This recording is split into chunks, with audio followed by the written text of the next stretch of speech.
Okay, welcome to this auction for some carbon felt and a tutorial on how to build yourself a Fancy Feast stove.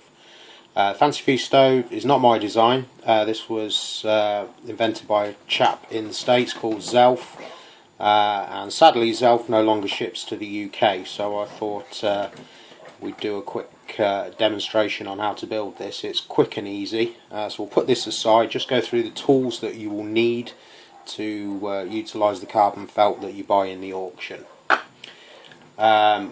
First and foremost, you need some cat food. This is Tesco Gourmet Gold, and also a tin of tomato puree. Again, this is from Tesco.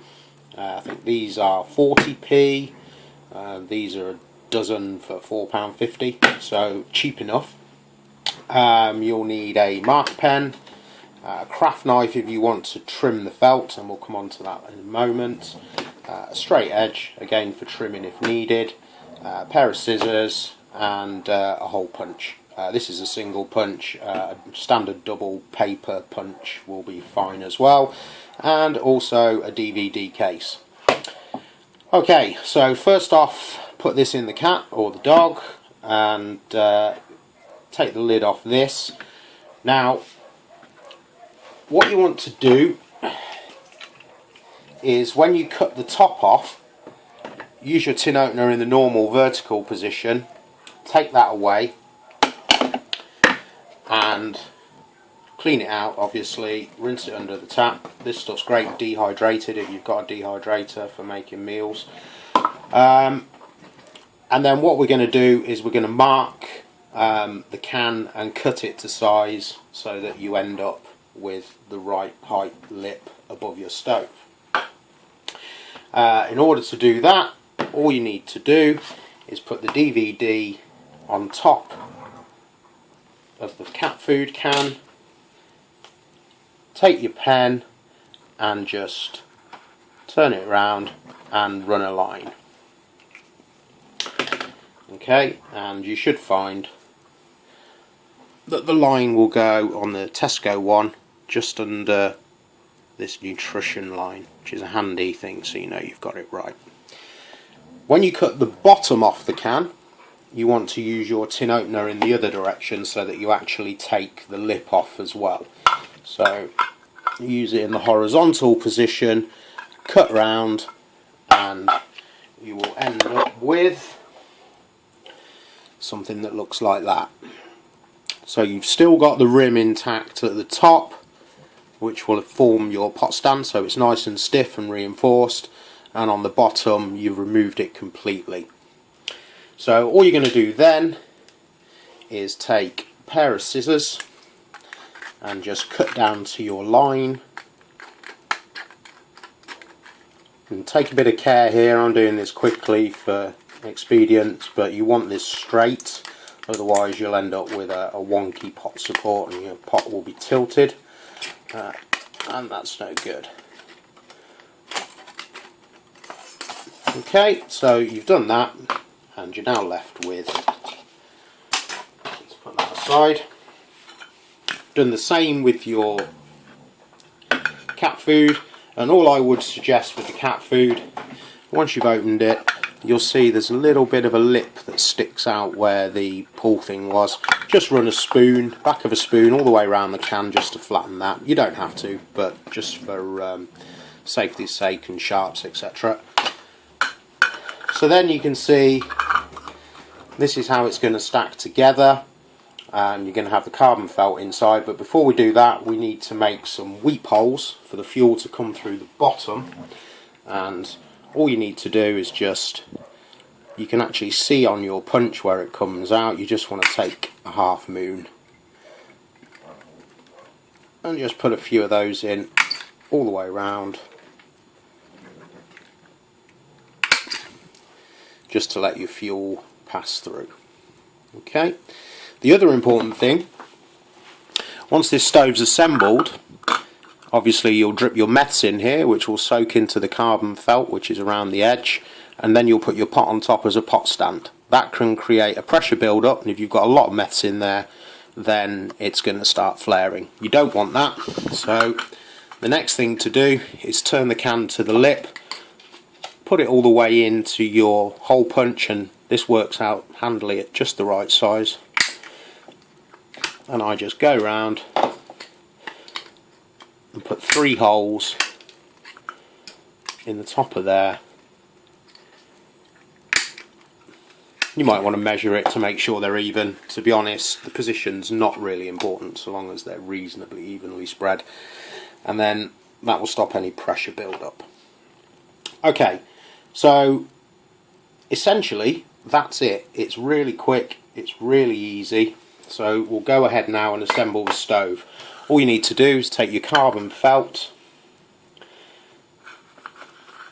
fold that round, and obviously this has already been cut to fit.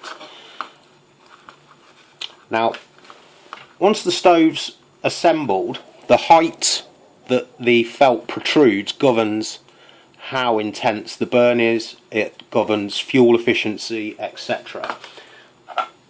I've cut this 4 centimeters wide, which leaves you a reasonable amount, but for me, you can see on this one, and you compare the two side by side, you want it a bit lower.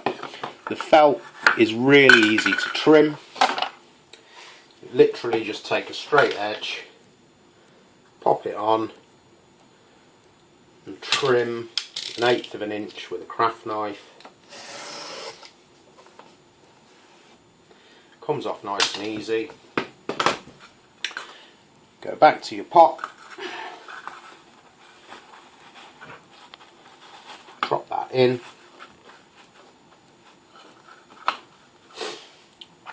take your puree can, there's your weep holes in the bottom, they obviously go in first, down that way, and you just drop that in. You can sand this before you start opening the tin, but to be honest the flames will soon blacken it anyway. But first couple of burns, obviously if you're indoors you don't really want to be burning paint, but if you're outdoors in a bit of wind you'll be fine. That's essentially all there is to it. You're going to get about 16 minutes burn time on an ounce of meths. Just another little tip, I always use a measuring jug for my meths to make sure I'm not overusing it. I never used to, and I always used to go through my meths pretty quick. These are called galley pots, you can get them on eBay. They cost pennies. There's no point in me selling you one of these, it costs a stupid amount in postage, but I think I bought 80 for £5 on eBay. Okay, anything else you need to know? Filling is very simple. It's just a case of measuring your meths, throwing it in the middle. You want to give it a few seconds. Obviously the carbon felt needs to soak the meths up, and you'll see as soon as it goes in the majority of that has already gone straight into the carbon felt. I'll just move this out of the way so we can light it.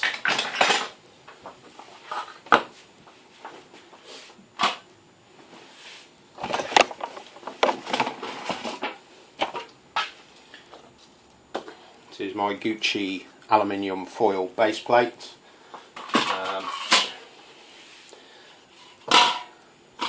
Cheap way if you want to make your own is have yourself a pie to save the dish. Just squash that flat under something and you're away. Okay, so all we need to do now is light the stove.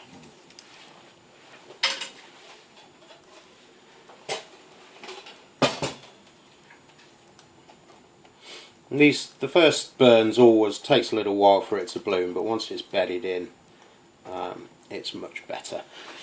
So that will give you about 14-minute burn time. It varies, obviously wind conditions etc. will dictate. You should always use a windscreen. Obviously I'm in the kitchen so I'm not, but I've been getting a boil time of about 6.5 minutes for 500ml and 13 minutes for a litre, and it will do that litre on 1 ounce of meths. which is about 28-30 mil, something like that. You know, I could build these and sell them, but it wouldn't be fair to Zelf. It wouldn't be fair to you, because then you're just paying for my time and postage on something this size, because it's over an inch wide. Dictates it with £2.80 to post, and I'd be charging over a tenner to make any money, which seems stupid. And you know, you can build it for yourself in 5 minutes flat. It's a very quick and easy stove build. There's no moving parts, there's nothing to go wrong.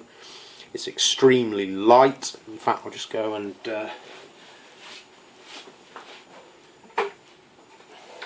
I can't grab the scales and weigh it because it's on fire.